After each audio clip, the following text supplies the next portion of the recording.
रत्नागिरी जिल्हा परिषदेमधील संगमेश्वर तालुक्यातील साडवलीमधील जी जिल्हा परिषद लढत आहे ती या ठिकाणी हाय व्होल्टेज होताना पाहायला मिळते आहे।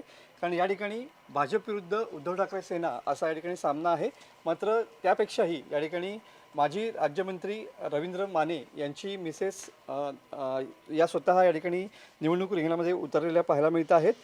नेहाताई माने या ठिकाणी निवडणूक रिंगणामध्ये आहेत आणि त्या स्वतः या ठिकाणी डोर टू डोर कॅम्पेनिंग करताना या ठिकाणी पाहायला मिळत आहेत। 1995 ते 1999 या काळात रवींद्र माने हे नगरविकास नियोजन आणि अर्थ राज्यमंत्री होते। त्यांची मिसेस देखील सध्या निवडणूक रिंगणामध्ये उतरलेली आहे आणि खऱ्या अर्थानं साडवली जिल्हा परिषद गटामध्ये या ठिकाणी ही लढत होताना पाहायला मिळते आहे। आता स्वतः या ठिकाणी नेहाताई माने या निवडणूक रिंगणामध्ये आहेत आणि त्यामुळे आता त्यांनी घर टू घर म्हणजे डोर टू डोर प्रचार या ठिकाणी पाहायला मिळतो आहे। घरोघरी जाऊन या ठिकाणी पॅम्पलेटच्या माध्यमातून आपला प्रचार या ठिकाणी त्या करताना पाहायला मिळतात आणि या ठिकाणी उद्धव ठाकरे सेना विरुद्ध भाजप अशी लढत असल्यामुळे जिल्ह्याचं पूर्ण लक्ष या लढतीकडे लागून राहिलेलं पाहायला मिळत आहे आणि त्याचमुळे या लढतीचा निकाल काय हे येत्या 9 तारखेला ठरेल। मात्र या अनुषंगानं ही निवडणूक जी आहे ती निर्णायक आहे आणि त्यामुळे रवींद्र माने यांची प्रतिष्ठा या ठिकाणी या मतदारसंघातून पणाला लागलेली पाहायला मिळते आहे। जिल्हा परिषद निवडणूक रिंगणामध्ये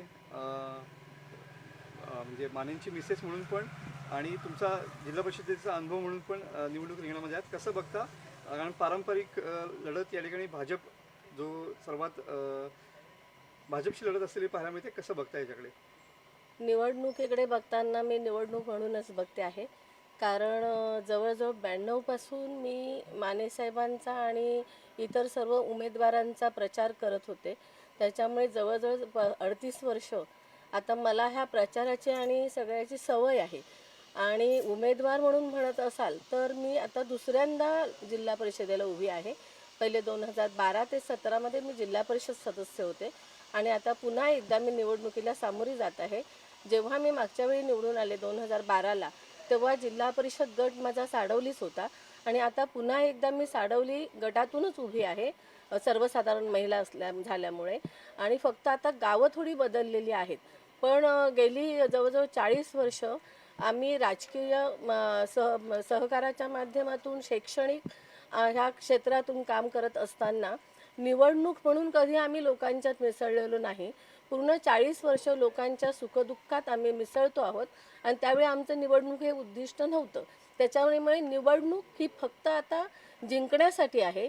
लोकसंपर्क म्हणाल तर आमचा तो गेली 40 वर्ष पूर्ण माने फॅमिलीचा चालू आहे आणि बाळासाहेब ठाकरेंचे विचार घेऊन माने साहेबांनी पहिल्यांदा राजकारणात पहिलं पाऊल टाकलं।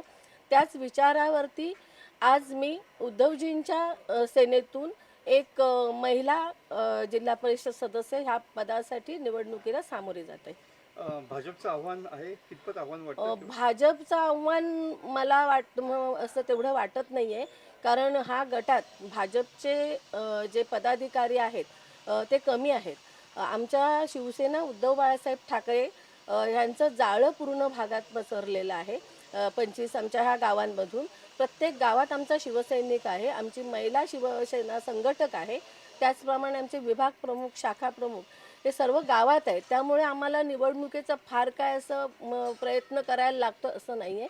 फक्त आम्ही आमच्या लोकांना भेटतो आणि लोकांच्या गाठीभेटी घेऊन त्यांना आमचं मत सांगतो।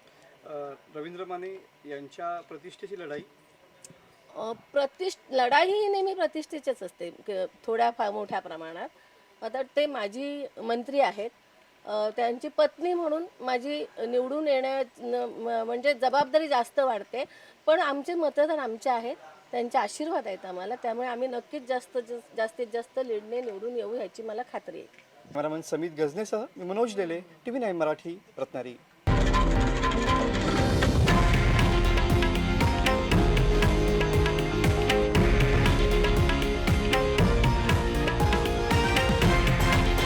हे आहे देशातील नंबर 1 न्यूज नेटवर्क आणि आपण पाहत आहात TV9 मराठी, एकमेव।